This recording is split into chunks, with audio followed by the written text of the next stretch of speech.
કલાકાર પરસ્મર મૌન ચોવિહાર અને ભાવ સામાયિક પસંદી ચારાગા ધારણા અધિગ્રહ પચકાઈ નથરાવગણ સહસ્રાગણ મહાત્રાગણ સબ સમય તે ગોશી રહી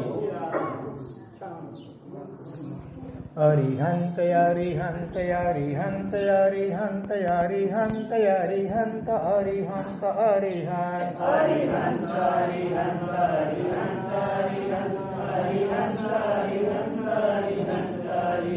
વાસુ પૂજ્ય વાસુ પૂજ્ય વાસુ પૂજ્ય વાસુ પૂજ્ય વાસુ પૂજ્ય વાસુ પૂજ્ય વાસુ પૂજ્ય ભગવાન વાસુ પૂજ્ય વાસુ પૂજ્ય વાસુ પૂજ્ય વાસુ પૂજ્ય વાસુ પૂજ્ય વાસુ પૂજ્ય વાસુ પૂજ્ય ભગવાન મહાવીર સ્વામી મહાવીર સ્વામી મહાવીર સ્વામી મહાવીર સ્વામી મહાવીર સ્વામી મહાવીર સ્વામી મહાવીર સ્વામી મહાવીર સ્વામી મહાવીર સ્વામી મહાવીર સ્વામી મહાવીર સ્વામી મહાવીર સ્વામી મહાવીર સ્વામી મહાવીર સ્વામી મહાવીર સ્વામી ગૌતમ સ્વામી ગૌતમ સ્વામી ગૌતમ સ્વામી ગૌતમ સ્વામી ગૌતમ સ્વામી ગૌતમ સ્વામી ગૌતમ સ્વામી ગૌતમ સ્વામી ગૌતમ સ્વામી ગૌતમ સ્વામી ગૌતમ સ્વામી ગૌતમ સ્વામી ગૌતમ સ્વામી ગૌતમ સ્વામી ગૌતમ સ્વામી ગૌતમ સ્વામી ગુરુદેવ ગુરુદેવ ગુરુદેવ ગુરુદેવ ગુરુદેવ ગુરુદેવ ગુરુદેવ ગુરુદેવ ગુરુદેવ ગુરુદેવ ગુરુદેવ ગુરુદેવ ગુરુદેવ આત્મા છું આત્મા છું આત્મા છું આત્મા છું આત્મા છું આત્મા છું આત્મા છું આત્મા છું આત્મા છું આત્મા છું આત્મા છું આત્મા છું આત્મા છું આત્મા છું આત્મા છું આત્મા છું ઓમ ઐં નમઃ ઓમ ઐં નમઃ ઓમ ઐં નમઃ ઓમ ઐં નમઃ ઓમ ઐં નમઃ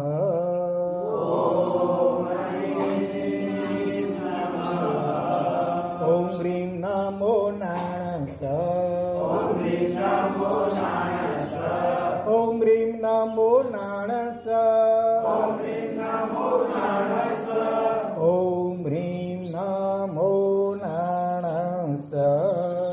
ઓમ હ્રીં નમો નારાયણ ઓમ શુદ્ધાત્મ સ્વરૂપાય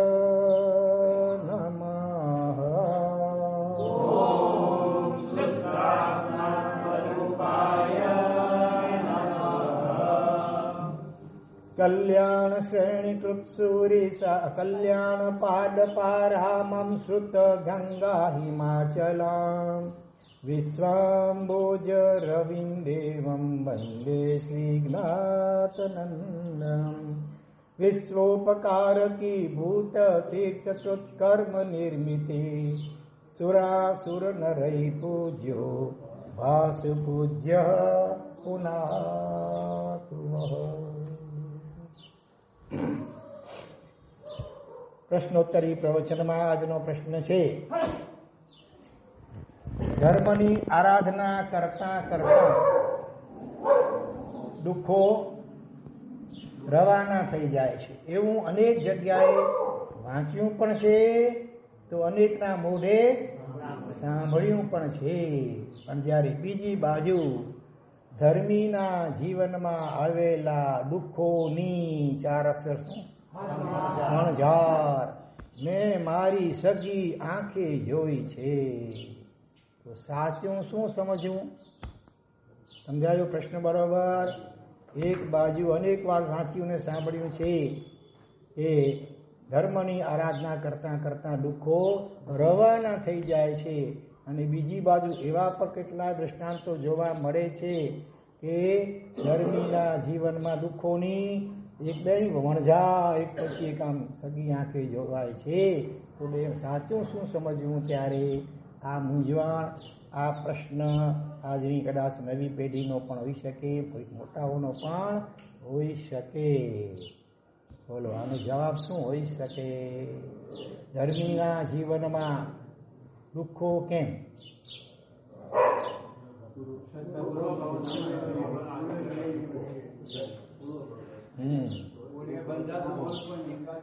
આજે ભલે કદાચ ધર્મ આપણે કોઈ કરતા હોઈએ પણ ભૂતકાળના કેટલાય ભાવો પહેલા પણ એવું નથી કે આગલા 1-2 ભાવમાં, 5, 50, 100, 1000, લાખ ભાવ પહેલા પણ અજ્ઞાન અવસ્થામાં કોઈ એવા ચીકણા નિકાચિત પાપ કરવો થઈ ગયા હોય આપણા દ્વારા, તો એનો ઉદય અત્યારે પણ આવી શકે છે.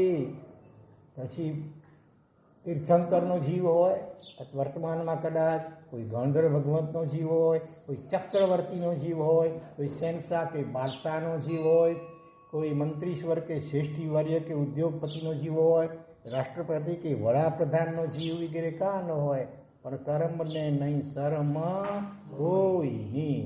સુપ્રીમ કોર્ટનો જજ હોય કે સુપ્રીમ કોર્ટનો બેરિસ્ટર વકીલ હોય, ગમે તેઓ પોતે મોટો ક્વોલિફાઈડ ડૉક્ટર હોય કે વૈદ્ય રાજ પોતે હોય, અનેકના રોગો મટાડતા હોય પોતે, હજારો સમજો કે ઓપરેશનો કે હાર્ટ વગેરેના મગજના ઓપરેશનો બહુ સક્સેસફુલી કર્યા હોય, એના જીવનમાં પણ રોગો આવી શકે કે નહીં, બીજી પણ તકલીફો આવી શકે. હમણાં જ અમદાવાદમાં પ્લેન ક્રેશ થયો, બંને પાયલોટ બહુ અનુભવી હતા, એ કેટલા હજારો વખત એમણે પ્લેન ઉડાડ્યા હતા, અને છતાં જે થયું તે બરોબર.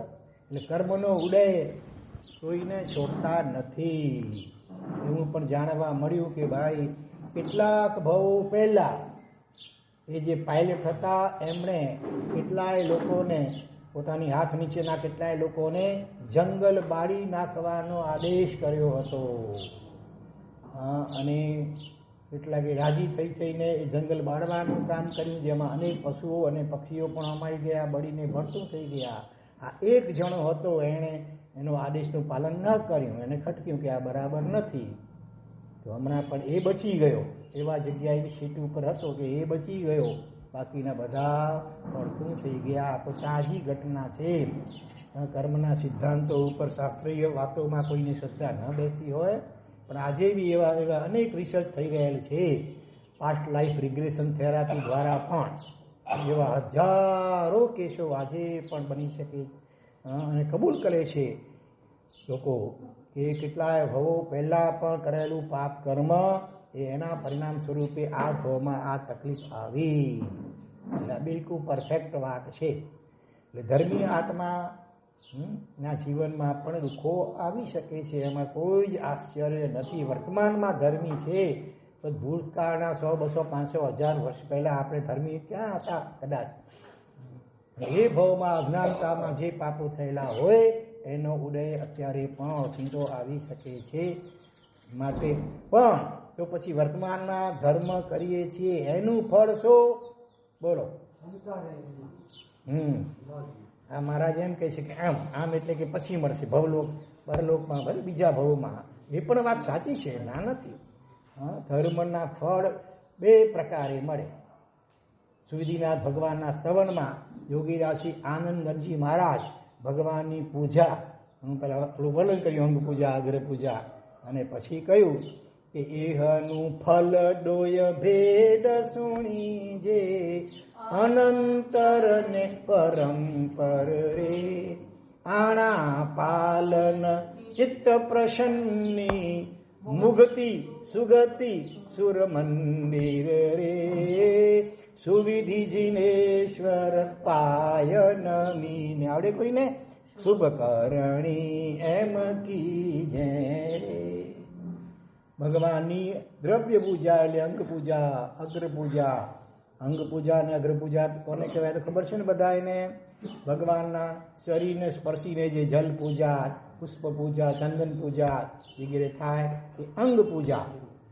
અને અગ્ર એટલે આગળ અથવા સામે, ભગવાનની સામે ઉભા રહીને કે બેસીને જે પૂજા કરાય એને અગ્ર પૂજા. જેમ કે ધૂપ પૂજા, દીપ પૂજા, પછી અક્ષત ફળ નૈવેદ્ય, બધું એ બધી પૂજાઓ અગ્ર પૂજા. ધૂપ પૂજા ઊભા કરાય, દીપ પૂજા, સાથીઓ ફળ નૈવેદ્ય વગેરે એ બેસીને પણ કરાય. તો એ આ બધી અંગ પૂજા અને અગ્ર પૂજાનું વર્ણન કરી અને પછી કહ્યું કે એનું ફળ ડોય ભેદ સુણી જે. આ અંગ અને અગ્ર પૂજાનું ફળ અને ઉપલક્ષણથી બીજી કોઈ પણ આરાધના હોય નાની મોટી, દરેકનું ફળ 2 પ્રકારે મળે છે, અનંતર અને પરંપર. અનંતર એટલે વચમાં આંતરું ન હોય, તરત મળે. તમે કોઈ પણ ધર્મ ક્રિયા, ભગવાનની પૂજા, સેવા, ભક્તિ, સામાયિક સતીક્રમણ, નવકાર મંત્રનો જાપ વગેરે કોઈ પણ નાની મોટી આરાધના જો સમ્યક પ્રકારે કરો, સમ્યક શબ્દ મહત્વનો છે, વિધિપૂર્વક અને ભાવપૂર્વક કરો તો તત્કાલ અનંતર જરાય આંતરું નહીં. તમે બટન દબાવો અને લાઈટ થાય અથવા પંખો ફરે, એમાં હજી કદાચ અડધી સેકન્ડ જેટલો ફરક પડ્યા હોય, આપણે ભલે ખબર ન પડે છે જ આમ, પણ આપણે એમ લાગે તરત થયું. બરોબર? એમ તમે આરાધના કરો અને તત્કાલ પણ ફળ મળે એક પ્રકારે. બીજો ફળ પરંપરાએ પછી ભવિષ્યમાં, આજ ભાવમાં અથવા મોટે ભાગે બીજા ત્રીજા ચોથા ભાવમાં 5-25 ભાવ પછી પણ ક્યારેય પણ મળે. કારણ કે ધર્મ આરાધનાથી પુણ્ય બંધાય અને પુણ્ય પાછું 2 પ્રકારનું હોય. કયા 2 પ્રકાર પુણ્યના? પ્રેમજીભાઈ બોલો. અને પાપાનું. તો પુણ્યાનુબંધી પુણ્ય જો બંધાયું હોય એટલે એ ક્યારે બંધાય? શરીરથી પણ આપણે શરીરને વાણીથી પણ ધર્મ ક્રિયા કરતા હોઈએ, સાથે સાથે હૃદયનો અહોભાવ એમાં પડે, આશય શુભ પડે. આલોકે પરલોકના ભૌતિક ફળોની અપેક્ષા કે આશય ન હોય, પણ કર્મ નિજળા આત્મશુદ્ધિ અને મુક્તિનું જ માત્ર લક્ષ્ય હોય તો એ અનુબંધ પણ એનો સારો પડે. એટલે પુણ્યાનુબંધી પુણ્ય. પાપાનુબંધી પુણ્ય કેમ બંધાય? તેના કારણે બંધાય. શરીરથી ક્રિયા કદાચ ધર્મની હોય, શરીરને વચનથી, પણ મનમાં આશય મલિન હોય એની પાછળનો. તો ક્રિયા સારી કરો છો એટલે એ પુણ્ય તો બંધાય, પણ એની પાછળનો આશય, એમાં આશયમાં ગડબડ હોય તો અનુબંધ, એટલે જેનાથી પરંપરા ચાલે ભવિષ્યમાં, એ પુણ્ય જ્યારે ઉદયમાં આવે ને ત્યારે જીવને સન્મતિ ને સૂઝે. સંપત્તિ વગેરે મળે પણ મોટે ભાગે વ્યસનો વગેરેમાં એનું વેડફાય. એટલે કારણ કે અનુબંધ પાપનો હતો. એટલે પુણ્યના ઉદયકાળમાં સદબુદ્ધિ ન ટકે, બલકે કુબુદ્ધિ જ મોટે ભાગે આવે. એટલે એ પાપાનુબંધી પુણ્ય. બ્રહ્મણ શેઠે લાડુ વરાયું ભાવથી મહાતપસ્વી સાધુને, જબરજસ્ત કોટીનું પુણ્ય કેવું બંધાયું? મગધ સમ્રાટ શ્રેણી પાસે પણ નહોતી એટલી સંપત્તિ એની પાસે હતી, સોનાના 2 રત્નોથી જડેલા વગેરે. પણ છતાં બીજી બાજુ પાછળથી પસ્તાવો કર્યો જ્યારે ખબર પડી કે આ તો સિંહ લાડુ ને આવો હતો, અને પડોશીએ વખાણ કર્યા અને જરાક કણીઓ ચાખ્યો અને લાડુ પાછા માગ્યા દોડતા દોડતા મારા સાહેબ પાસે. એટલે અંતરાય પણ થઈ ગયો. અને એટલે અનુબંધ પાપનો પશ્ચાતાપ કર્યો. પહેલા ભાવથી ઓરાયું અને જબરદસ્ત પુણ્ય બંધાયું, પાછળથી પસ્તાવો કર્યો કે અરે મેં શા માટે આખો લાડુ ઓરાવી દીધો, મારા માટે કેમ રાખ્યો નહીં અડધો પણ. આ પસ્તાવો કર્યો એના કારણે અનુબંધ પાપનો પડી ગયો. પરિણામે સંપત્તિ જોરદાર મળી, પણ એને ન ખાધું ન કો ખાવા દીધું, ન સારખું કપડા પોતગીરી પહેર્યા કે ન કોઈને પહેરવા દીધા. અને કારમી ધનમૂર્છાને કારણે મરીને અત્યારે ક્યાં છે હાલમાં? 7મી નરકમાં. જ્યાં ઓછામાં ઓછા કેટલું આયુષ્ય હોય? 22. ઓછામાં ઓછું 22 સાગરોપમ, વધુમાં વધુ 33 સાગરોપમનું જે આયુષ્ય હોય એવી દુર્ગતિ થઈ ગઈ. તો આ પુણ્યના પણ 2 પ્રકાર. તો આજે જે ધર્મ કરીએ છીએ હવે એ કેવી રીતે થાય છે અંદરમાં દરેકે તપાસવાનું. આશય પણ કર્મ ધીરાનો છે કે પછી આલોકે પરલોકના માત્ર ભૌતિક સુખોનો તો આશય કે નથી ને ભલા? જો એવો આશય હશે તો પછી એને વિષક્રિયા અને ગરલ ક્રિયા શાસ્ત્રકારો કહે છે, એનો અનુબંધ પાછો પાપનો પડી જાય. એ પુણ્યના ઉદયથી કદાચ એ લોકો પણ એકવાર મળી જાય ધારો કે, પણ ત્યાંથી પછી સીધા પૃથ્વીકાય અટકાઈને વનસ્પતિકાયમાં પણ પટકાવવું પડે ને દુર્ગતિઓની પરંપરા ચાલુ રહે.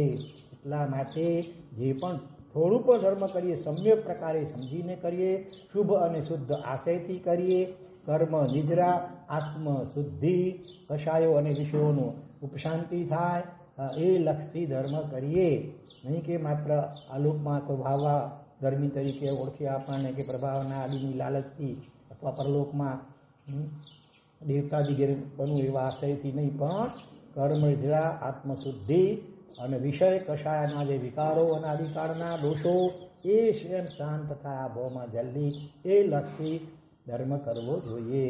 તો એ શુદ્ધ ધર્મ, સમ્યક ધર્મ કહી શકાય. તો જો ધર્મ સમ્યક થતો હોય આ ભાવમાં, તો બાહ્ય તકલીફો આવી છે કે ભૂતકાળમાં કોઈ બંધાઈ ગયેલા અશુભ કર્મના ઉદયથી એવું બને કે શરીરમાં નાની ઉંમરમાં બ્લડ કેન્સર કે બીજું કોઈ પણ ગળાનું કેન્સર, કોઈ વ્યસનનું સેવા પણ ન કરતા, ગુટકો એટલે ખાતા હોય અને ધૂમ્રપાન કદાચ ન કરતા હોય છતાં ગળાનું કેન્સર, પેટનું કેન્સર, કિડનીનું કેન્સર વગેરે થઈ શકે છે. બરોબર, એવા ઘણા દાખલા જોવા મળે છે. નાના નાના બાળકોને બ્લડ કેન્સર, બોલો, અને માતા પિતા હેલ્ધી હોય પાછા, એટલે આનુવંશિક પણ ન હોય, હેરિડિટરી ન હોય, છતાં એને કેમ બ્લડ કેન્સર? બાળકે શું પાપ કરે આ ભાવમાં? બરોબર, પણ કેટલાય ભાવો પૂર્વે કરેલા પાપ કર્મ, જીવ હિંસા ખૂબ રાચી માચીને કરી હોય તો પછી આવું પણ બની શકે.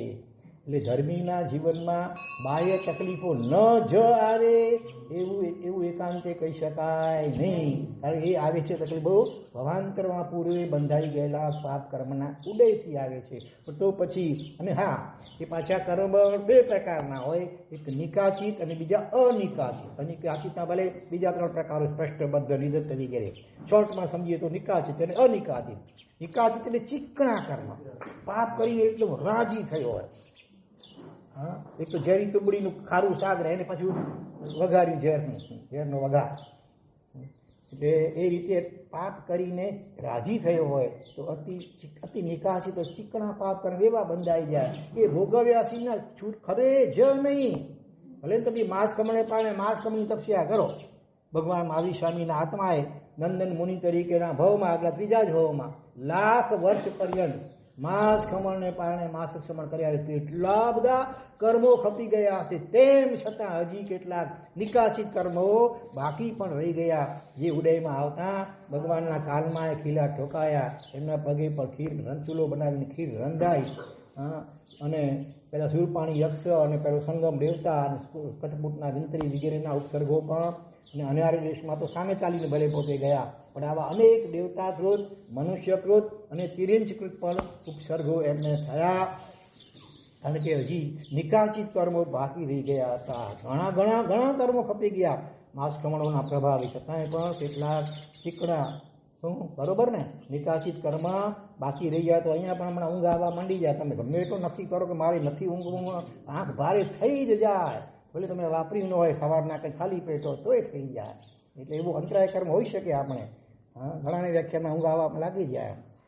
આપણે ભૂરવે જીનવાણીની ઉપેક્ષા કરી હોય, આળસને પ્રમાદ કર્યો હોય, કોઈના અંતરાય નાખ્યો હોય, તો એવું બને કે આ ભાવમાં આપણે ભાવના ઘણી સારી હોય, ભલે જીનવાણી શ્રવણ કરવાની અપ્રમત્તપણે, છતાંય પણ આંખ ભારે થયા વગર રહે નહીં.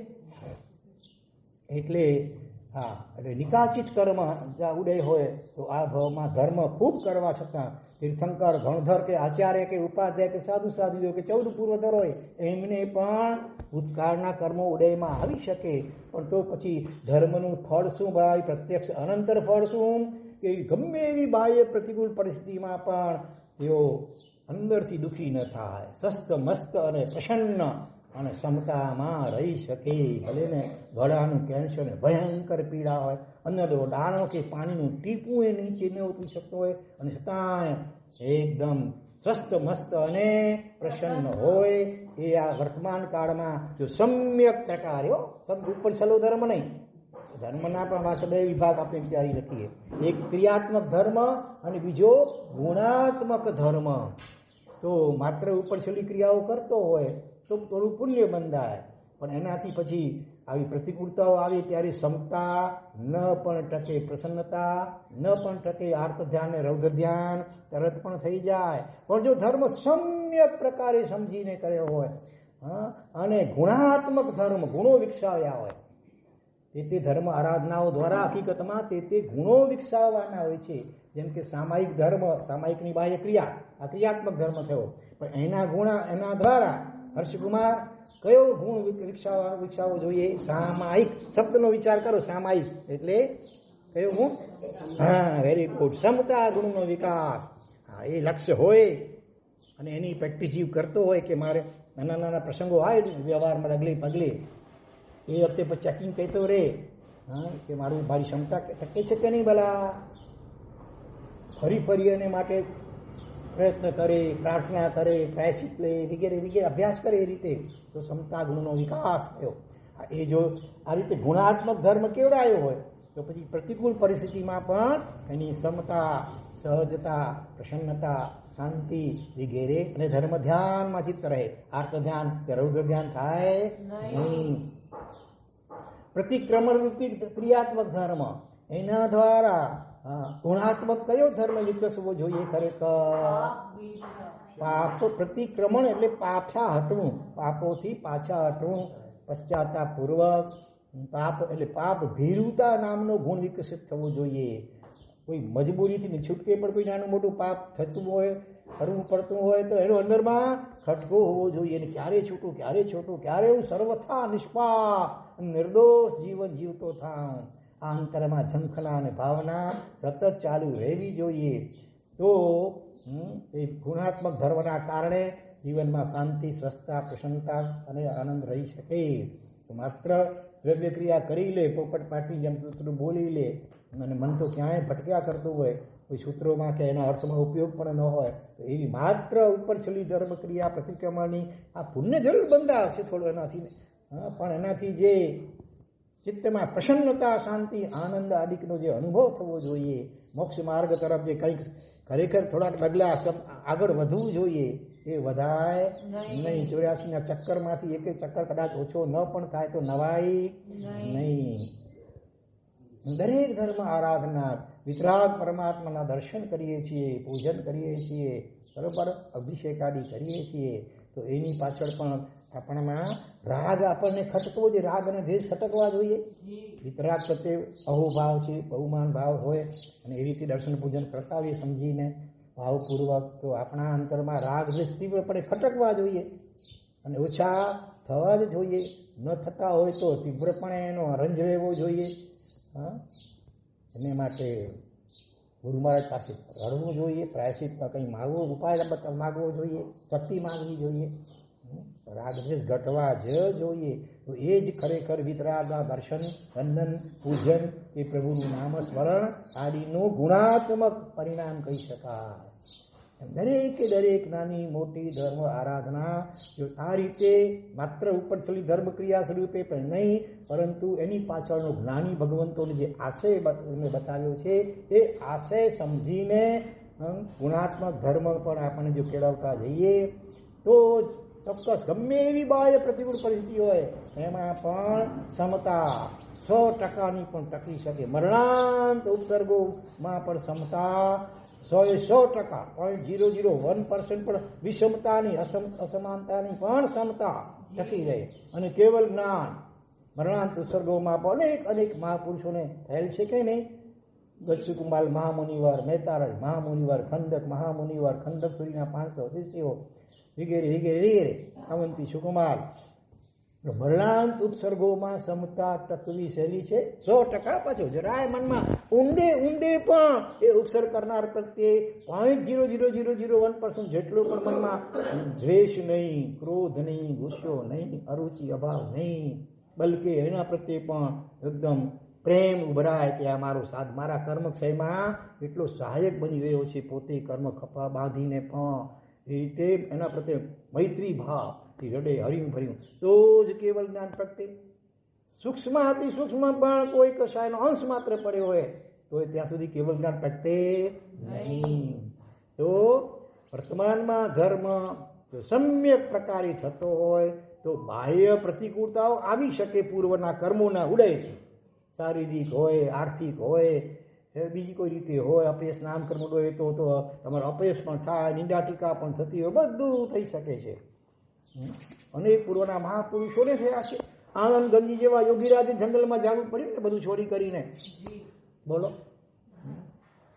એમને ક્યાં જાય તો ઉતારો ન મળે ને ગોત્રી ન વરાવી, એવી પરિસ્થિતિઓ પણ સર્જાય છે. અશોકજી ઉપાધ્યાયજી જેવાને પણ બોલો. એટલે દરેક કાળમાં જે મહાપુરુષો થયા છે એમના પણ જેમ પ્રશંસકો પણ હોય એમ કેટલાક વિરોધીઓ પણ હોય જ. ઈર્ષ્યા તત્વ એવું ખતરનાક છે આ, એ મોટે ભાગે થાય. તમે વ્યવહારિક રીતે પણ આગળ વધતા હો વ્યાપાર આદિકમાં તો એ તમારા પ્રતિસ્પર્ધીઓ જાગે, તમારો ટાંટીઓ ખેંચવા પ્રયત્ન કરતા હોય, અને કદાચ આધ્યાત્મિક રીતે કે ગુણાત્મક રીતે કે તમારા જીવનમાં કંઈ પ્રગતિ થતી હોય તો એને ઈર્ષ્યા કરનારા પણ હોય, અને તમારે સારા કાર્યની પર ટીકા ટિપ્પણી કે અંતરાય નાખનારા પણ હોય. એમાં કાંઈ જ આશ્ચર્ય નથી. પછી ભલે કલિકાલ સર્વજ્ઞ હેમચંદ્રાચાર્ય ભગવંત હોય કે 1444 ગ્રંથ રત્નોના પ્રણેતા હરિભદ્ર સુરી જેવા વગેરે પણ હોય, એ વખતે એમના કાળમાં એ વખતે એમના પણ ભક્તો પણ હતા, અને ટીકાકારો, નિંદકો અને વિરોધીઓ પણ હતા. જે ન હોય તો આશ્ચર્ય, વિરોધીઓ કે નિંદકો કે ઈર્ષ્યાળુ ન હોય તો અછેરું કે આશ્ચર્ય કહેવા, હોય તો એમાં જરાય આશ્ચર્ય પામવું નહીં.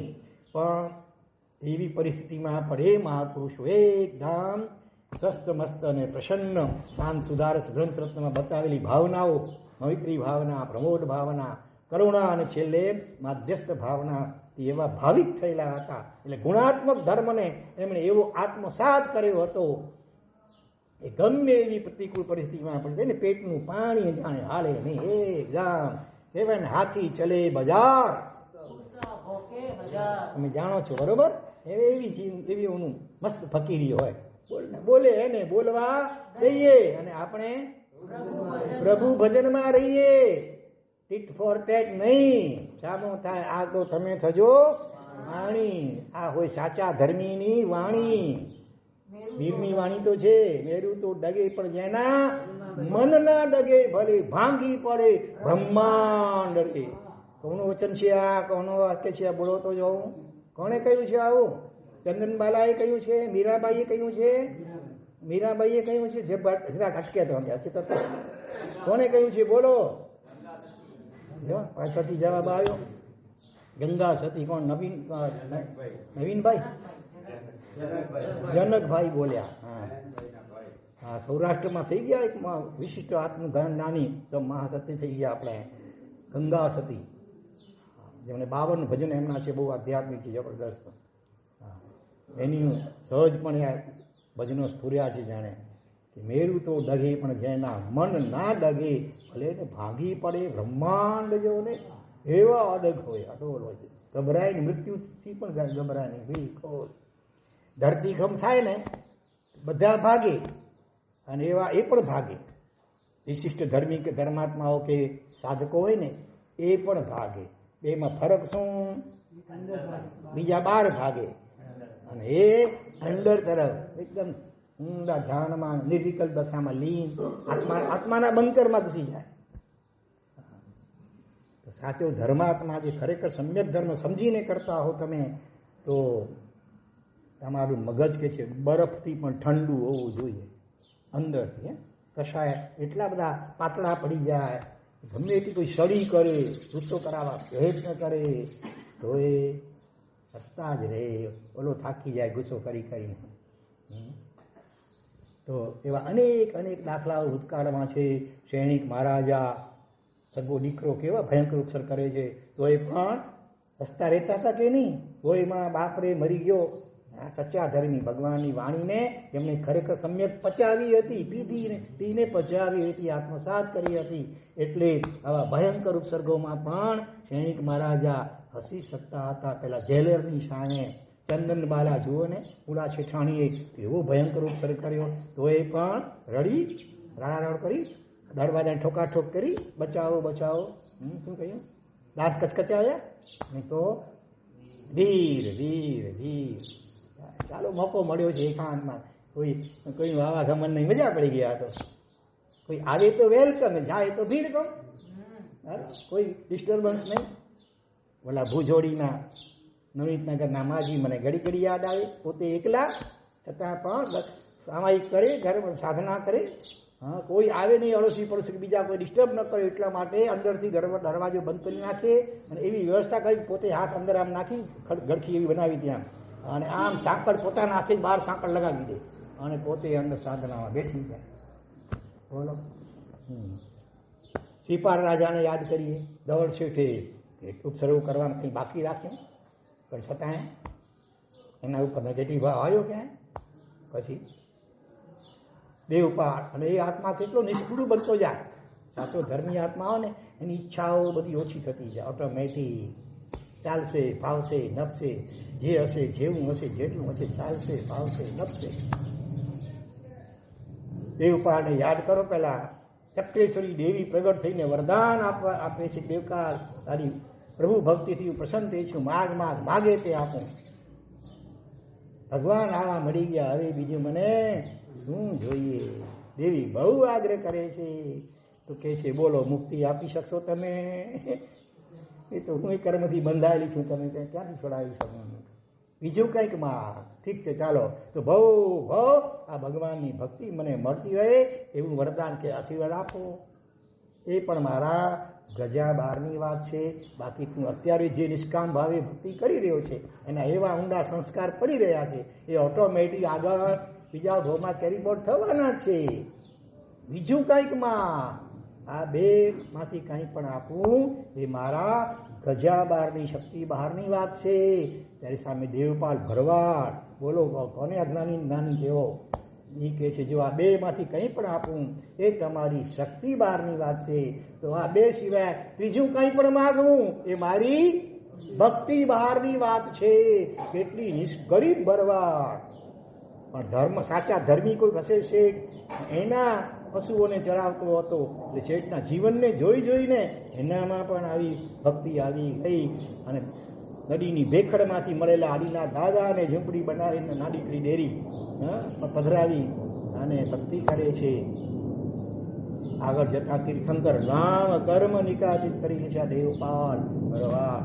સાચા ધર્માત્મા આવા નિષ્ક્રિય થતા ઓછી થતી જાય.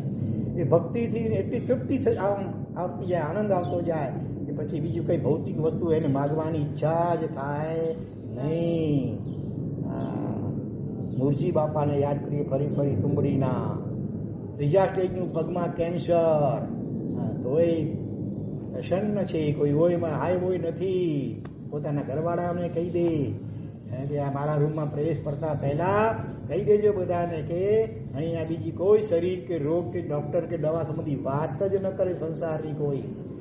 એમને આવડે તો કોઈ સ્તવન વગેરે સંભળાવે, બરોબર? તમે મારા ફરીરો સંભળાવશો હવેથી, નહીં તો છેવટે નવકાર મહામંત્ર 14 એ અનુકૂળતા મુજબ અહીંયા બેસીને સંભળાવે.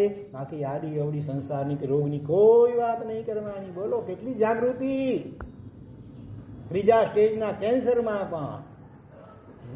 એટલે ધર્મનું આ ફળ છે પ્રત્યક્ષ.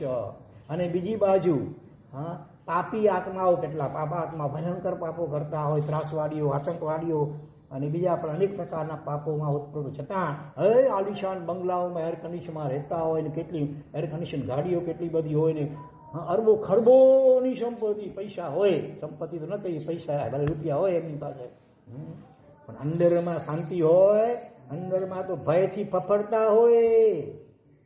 દાઉદ જેવા અમને પણ મૃત્યુનો તો ભય છે જ ને. માટે તો એ પાકિસ્તાનની આર્મીના રક્ષણ હેઠળ રહે છે.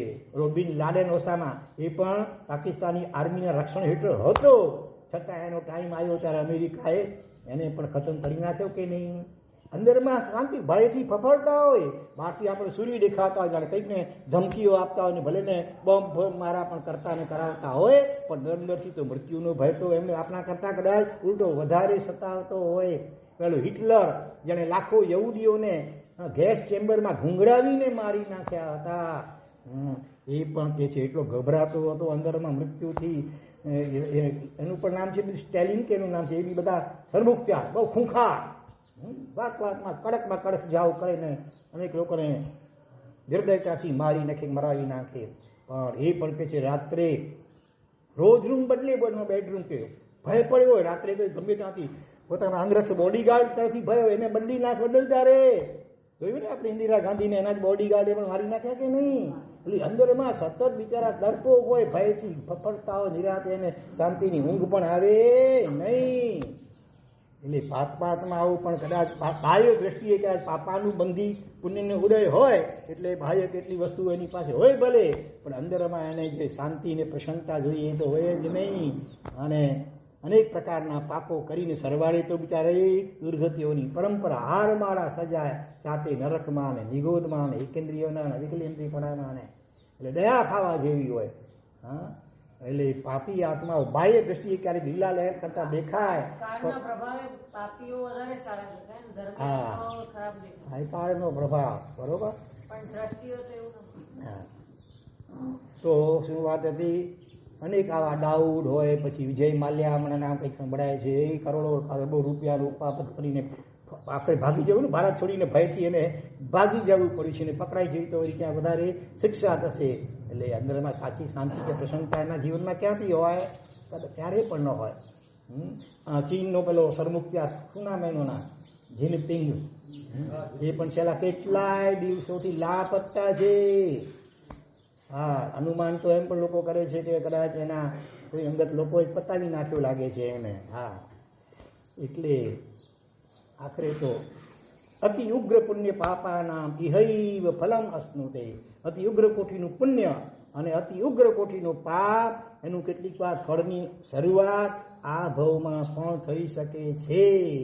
પછી પરલોકમાં તો એના કરતાં અનેક ગણા ભયંકર વિપાકો કેટલાય ભવો સુધી ભોગવવા પડે, પણ કેટલીક વાર એની શરૂઆત આ ભવમાં પણ એટલે ઉદીર્ણા થઈ જાય. જે પાપના ઉડે ભવિષ્યમાં મોડું થવાનું હોય ને, એ એકદમ ઉદીર્ણા કહેવાય એને. ઉદીર્ણા એટલે મોડોને બદલે હમણાં આ જ ભવમાં એ પાપ કર્મ ઉડેમાં આવે. કાળ સૌપ્રિક કસાય, અને એકી સાથે કેટલા રોગો? 16 મહારોગો, અને એક પણ એકબીજાથી વિપરીત. એકનો ઉપચાર કરવા જાય તો બીજો વકરી પડે, ઓનો ઉપચાર કરે તો આ વકરી જાય. એવા 16 મહાભયંકર રોગો આજ રોજના 500 પાડાઓ મારનારો અભવ્ય હતો એ જીવકાળ સૌપરી. અને છેલ્લે રીબાઈને 16 મહાભયંકર મહારોગો એકી સાથે ઉદયમાં આવ્યા. એટલે આ ઉડીના પણ કહી શકાય. આ રીતે ભવિષ્યમાં આવનારા પાપ કરવો હમણાં ઉદયમાં આવી જાય. અને બીજી બાજુ યાદ કરીએ સનતકુમાર ચક્રવર્તીને, એમને પણ 16 મહારોગો એકી સાથે ઉત્પન્ન થયા હતા, બરોબર, પૂર્વના કોઈ કર્મના ઉદય.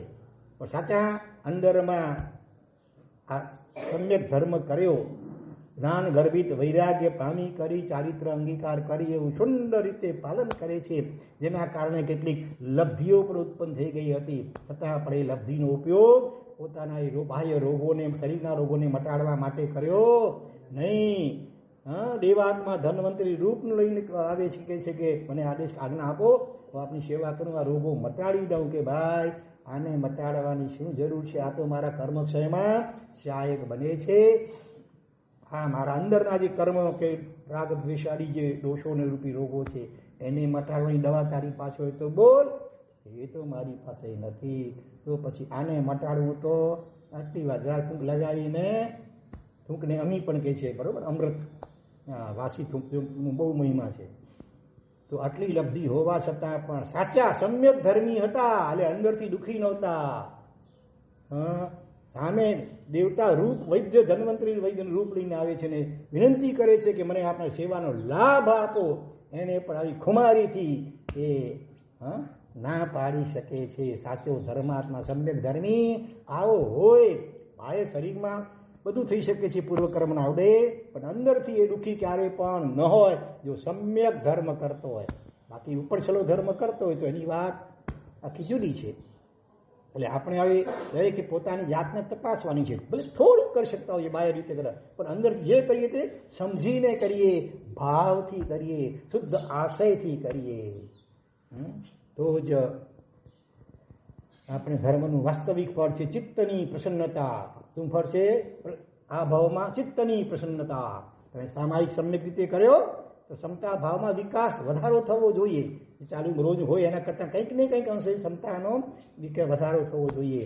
જે આસમાં સમ્યક પ્રકારે વિધિ તમે કરી બધી, તો બહાર અંદર પ્રવેશતા તમારા મનની જે સ્થિતિ હતી એના કરતાં ભગવાનની સમ્યક ભક્તિ કરીને બહાર નીકળ્યા, ચિત્ત એકદમ પ્રસન્ન, પ્રફુલ્લિત અને હળવું બનવું જોઈએ. જો એ ન થતું હોય તો સમજવું કે ક્યાંક આપણી ગડબડ છે વિધિમાં. ભટકતા ચિત્તે કર્યું હોય, મનમાં કંઈ ગડમથલો ચાલ્યા કરતી હોય, ઘરમાં કંઈક ઝઘડો કરીને આવ્યા હોય, પછી દેરાસરમાં ગયા હોય, દેરાસરમાં પછી ગડમથલ એની ચાલ્યા કરતી હોય, તો પછી શાંતિ ન મળે, પ્રસન્નતા ન મળે. એમાં એ કોનો વાંક પછી બોલો, બરોબર? તો આપણે આ પ્રશ્નમાંથી સાર લઈએ અને જે થોડું ઘણું યથાસ્થિતિ ધર્મ કરતા હોઈએ તે સમ્યક પ્રકારે કરવા પ્રયત્ન કરીએ, સમજીને કરીએ, ભાવથી કરીએ, શક્ય એટલી એકાગ્રતાથી કરવા માટે પ્રયત્ન કરીએ. ઓમ શાંતિ શાંતિ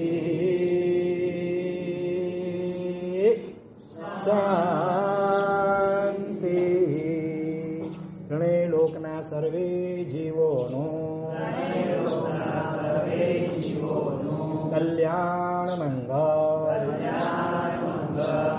શીઘ્ર મોક્ષ થાઓ એવી મંગલ ભાવના પૂર્વક નમો અરિહંતાણામ નમો આયરિયાણામ નમો લોએ સબ સાહુણામ સબ પાવપણાસણો પડમમ હોઈ મંગલા નમો સિદ્ધાણામ નમો ઉવજ્જાયાણામ એશો પંચનમુક્કારો મંગલાણં ચ સવેશી નમો અરિહંતાણામ નમો આયરિયાણામ નમો લોએ સબ સાહુણામ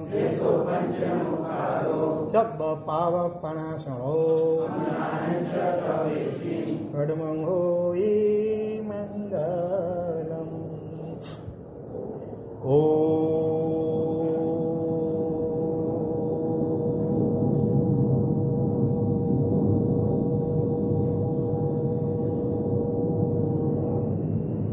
બોલો.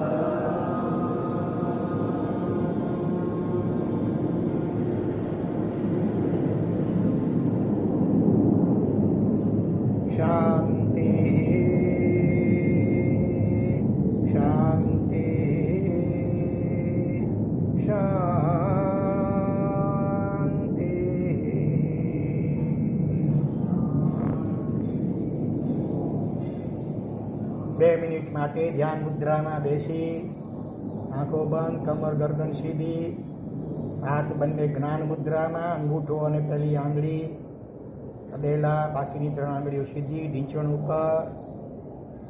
ઉપયોગ લક્ષ્ય કે ધ્યાન શ્વાસોશ્વાસ ઉપર.